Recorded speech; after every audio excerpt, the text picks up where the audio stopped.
Hey everyone, it's Nikki here. Today's video is dedicated to the 4-H members who are showing in virtual achievement days this year. So I've been asked by several leaders to do this video to help explain as a judge what I'm going to be looking for in a video that you would submit for your achievement day, specifically for showmanship. I'm sure that your leaders have already gone through what you're going to be looking for in confirmation, and that's great. I will be giving comments for any of the classes and shows that I'm judging on a virtual platform. I will be giving comments on the confirmation aspect. But I realize that showmanship can be a little bit difficult to know how would you present this just with using a camera. So what you're going to need is at least one dedicated family member or friend that's going to be able to run your camera for you. If you can find 2 people that are willing to help, that is actually ideal. So in that scenario, one person is going to be running the camera, like my handy dandy cameraman Steve Shelley today, and you would have a second person who's working as the judge. In this situation, you, the member, are going to be focusing on the judge. You don't worry about the camera. The camera is going to follow in behind them, but I'm going to be able to see what you do in a situation where the judge is moving around and touching your lambs. In today's situation, I only have one camera person who is also acting as the judge. So this is how you would work it. Alright, so we've got our lamb set up. You're going to move around your lamb, showing her off to the best you can. Changing sides smoothly.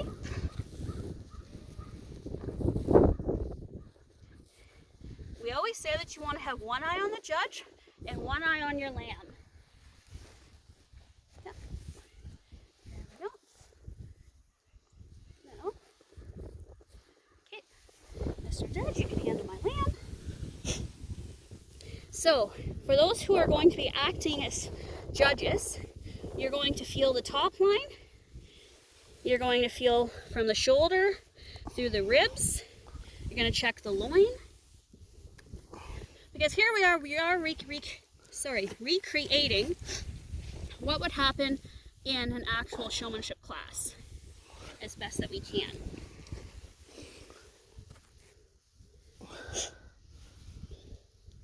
And members, as the judge is handling your lamb, you're always aware of where they are and what they're doing. So if your judge knocks your lamb off balance, you put them back to where they were and you reset those feet.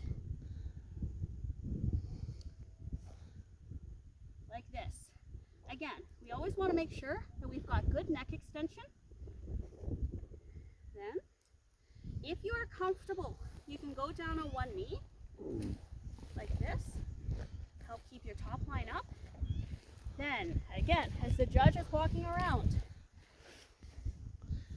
if they are right in front of your lamb, you want to make sure your feet are set, and you would get behind the lamb like this. Then, we switch sides again. Feet up.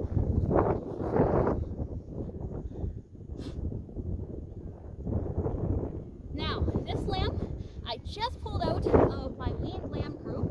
She's a self-down Dorset cross, weighs about 75 pounds, out of my January group. She hasn't been trained whatsoever, so this is a very good example of what you're going to do with a wild lamb. I'm going to try and walk her ahead a few steps while making her look as good as she can. Notice how I'm not dragging on the halter and I'm not dragging on her.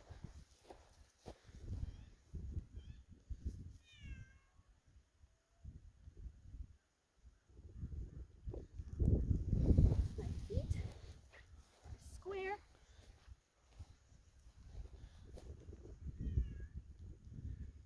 And that is as in-depth as I need to see judging this Again, lots of moving around with people and with members that have better trained lambs.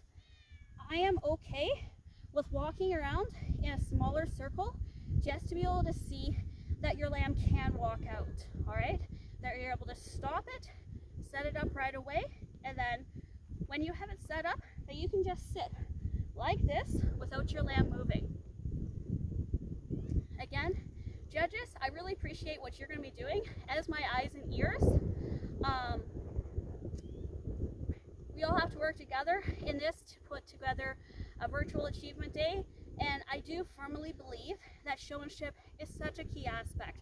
We can't just let that go by the wayside, even though COVID has us tangled up where we can't do in-person achievement days. So hopefully this is an example that you can work with and a basic criteria for what I can judge in showmanship using just a video, you and your lamb.